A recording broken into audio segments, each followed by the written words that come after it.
Hello everyone. 30 days ఇంట్లో పని stitching ఛాలెంజ్‌లో ఇది సెకండ్ డే అనమాట. ఇంకా మార్నింగ్ అయితే ఇంట్లో పనులన్నీ కంప్లీట్ చేసుకొని, ఇంకా షాప్‌కైతే బయలుదేరాను. షాప్‌కి వెళ్ళిన తర్వాత ఒక కస్టమర్ అయితే వచ్చారనమాట. వాళ్ళైతే బ్లౌజులు ఇచ్చి చాలా రోజులైతుంది. ఇంకా 2 బ్లౌజులైతే నాకు అర్జెంట్‌గా కావాలి అన్నారు. ఇంకా ఆల్రెడీ ఎప్పుడో కట్ చేసినవి ఉన్నాయి. ఇంకా ఫాస్ట్‌గా ఆ 2 బ్లౌజులైతే కుట్టేసి ఆమెకే ఇచ్చేసాను. హెమ్మింగ్ చేసుకుంటా అన్నది.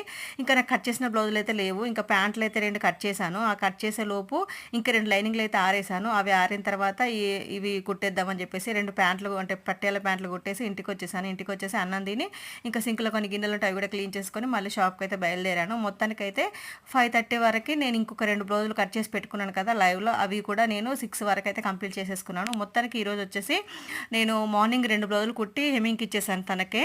అవి అయితే నేను వీడియో షూట్ చేయలేకపోయాను. ఎందుకంటే అసలు టైం లేకుండే నాకు. ఫాస్ట్‌గా కావాలి అన్నారు. అసలు నాకు కుట్టగలనో లేదో అనుకున్నాను. అంత ఫాస్ట్‌గా కావాలి అన్నారు ఊరికెళ్ళడానికి.